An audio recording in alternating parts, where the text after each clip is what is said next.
The Dreyfus Affair. Picture this. You're a French military officer in 1894, minding your own business, when suddenly you're accused of being a traitor. Welcome to the nightmare of Captain Alfred Dreyfus. Dreyfus, a Jewish artillery officer, was convicted of selling military secrets to Germany based on a handwritten note. The evidence? Questionable handwriting analysis and fabricated nonsense. He was publicly stripped of his rank and shipped off to Devil's Island for 5 years of brutal isolation. Plot twist. In 1896, Lieutenant Colonel Georges Picard discovered the real traitor was another officer named Ferdinand Walsin Esterhazy.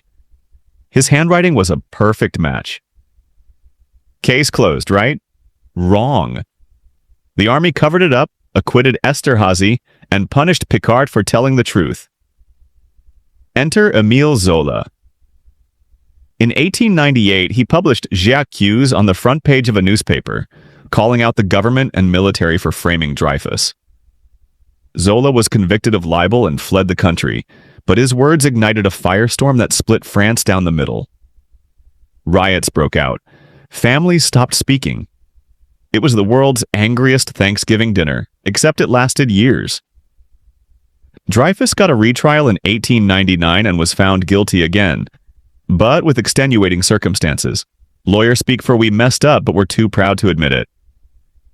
He was pardoned shortly after, but not fully exonerated until 1906. He went on to serve honorably in World War I, proving revenge is a dish best served with a military commission. But military cover-ups weren't just happening in France. One empire's lies may have cost 1 million lives. The Riedel betrayal. Alfred Riedel was chief of counterintelligence for the Austro-Hungarian Empire. Cool job, except he was secretly working for Russia. From 1903 onward, Riedel gave Russia everything. He even betrayed his own agents, sending them into Russia knowing they'd be captured. In 1909, the British warned Austria about a mole. The warning landed on Riedel's desk. He immediately blamed the British ambassador and kept his cover intact. Smooth criminal. But in 1913, his replacement discovered a money package for a Russian spy. The trail led to Riedel. He confessed and was given a revolver to do the honorable thing. Here's where it gets dark. Austria could admit their top spy sold them out or pretend everything was fine. They chose option 2. 1 year later, World War I began. Austria marched into battle with war plans the Russians already had. Their armies suffered catastrophic defeats, all because admitting the truth was too embarrassing. Speaking of deadly decisions made behind closed doors, let's talk about a company that literally calculated the price of human life. The Ford Pinto fiasco. May 28, 1972. Lily Gray is driving her 6-month-old Ford Pinto with 13-year-old Richard Grimshaw. They're rear-ended at just 30 miles per hour, annoyed driver and traffic speed. The Pinto's fuel tank ruptures, and the car explodes into flames.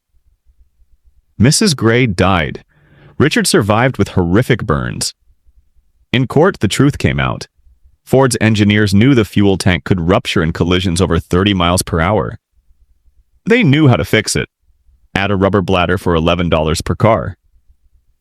$11. But Ford ran a cost-benefit analysis. Fixing 11 million Pintos would cost $137 million. Paying legal damages for 180 deaths and 180 injuries? Only $49.5 million. It was cheaper to let people burn than spend $11 per car. When journalist Mark Dowie published Pinto Madness in 1977, internal documents proved Ford knowingly sold a death trap. The jury awarded $125 million in punitive damages, just slightly more than Ford's Pinto profits. A few years later, Ford faced criminal charges for reckless homicide after 3 teenagers died. They weren't convicted, but a corporation's standing trial for murder was groundbreaking. But Ford wasn't the only company making deadly calculations. In the 1980s, pharmaceutical companies infected thousands. The contaminated blood scandal. Hemophilia patients in the late 1970s and early 80s needed factor VIII, a clotting protein made from donated plasma. The problem? Plasma came from high-risk groups, prisoners, drug users, and plasma from thousands was pooled together. If one person had a virus, the entire batch was contaminated. By 1982, doctors noticed hemophilia patients developing AIDS. In January 1983, Bayer's internal letter admitted AIDS could spread through plasma products. The CDC publicly warned about it. Some companies started heat-treating factor VIII to kill viruses, but Bayer and others kept selling untreated product for months because they had inventory to move. Then came the truly evil part. By 1985, Western countries banned the unsafe product. So these companies sold it to Asia and Latin America instead. Internal documents showed they told distributors to use up old stock while claiming it was safe. The damage was catastrophic. In the US alone, 6,000 to 10,000 hemophiliacs were infected with HIV. Thousands more got hepatitis C. Worldwide, tens of thousands contracted life-threatening infections, not from bad luck, but from corporate greed. Companies eventually paid $660 million to victims. Corporate corruption is bad, but what happens when an entire industry coordinates a cover-up? Big Tobacco's playbook. In the early 1950s, studies started linking cigarettes to lung cancer. The industry's survival was at stake. In December 1953, Big Tobacco CEOs met at New York's Plaza Hotel for an evil summit. They hired PR mastermind John Hill, who gave them brilliant advice. Don't deny the science, make the public think it's uncertain. In January 1954, they launched a frank statement, claiming there was no proof smoking caused cancer. An internal R.J. Reynolds memo summarized it. Doubt is our product. They created the Tobacco Industry Research Committee, which sounds independent, but was controlled by Big Tobacco. They funded studies downplaying smoking's dangers and fed media lists of independent experts. Many journalists treated scientific consensus and industry propaganda as equally valid.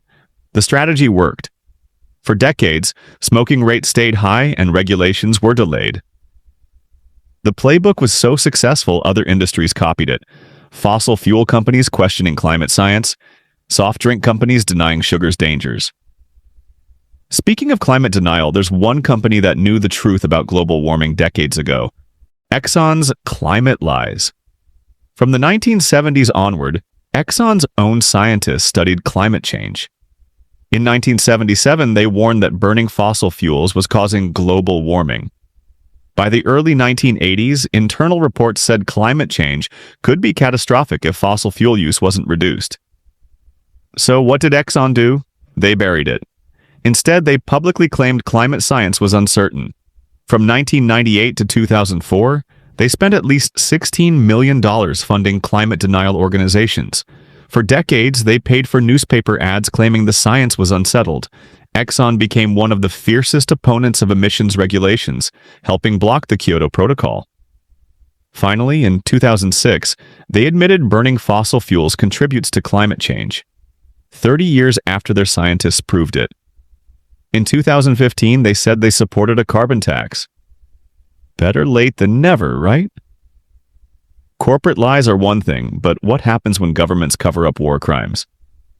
This story stayed hidden for 50 years, the Katyn Massacre.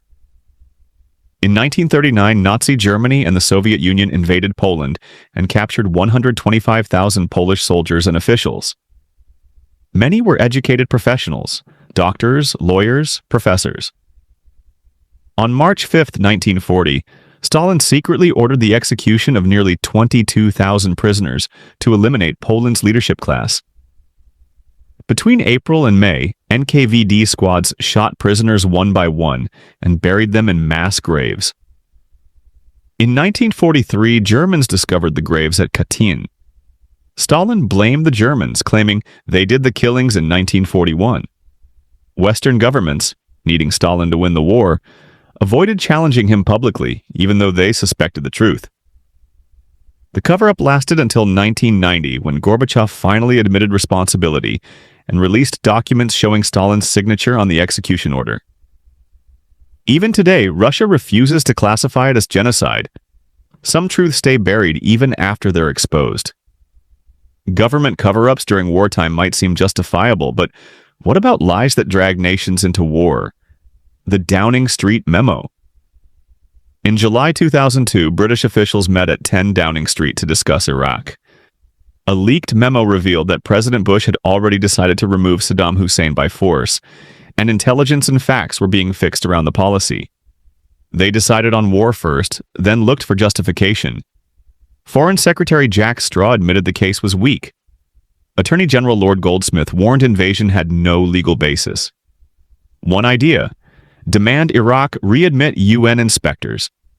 If Saddam refused, it could justify war. The memo also revealed U.S. forces had already begun attacks months before Congress authorized military action. Meanwhile, publicly, both governments insisted no final decision had been made. The memo was published in May 2005, 2 years after the war ended. Bush and Blair denied wrongdoing. Bush said he hadn't decided on war in July 2002. Blair claimed the intelligence wasn't fixed. Classic non-denial denial. Political scandals often involve international intrigue, but sometimes corruption is shockingly simple. The Teapot Dome scandal. This was corruption so brazen it's almost impressive. In 1921, Interior Secretary Albert B. Fall secretly leased naval oil reserves to private companies without competitive bidding. Fall received large personal payments in return, including a $100,000 interest-free loan. Fall, who had been deeply in debt, suddenly started paying off loans and renovating his ranch. Subtle, he was not. A small Wyoming oil operator complained to his senator about the secret deal. Congress investigated for 2 years before uncovering the $100,000 payment. The Supreme Court canceled the leases.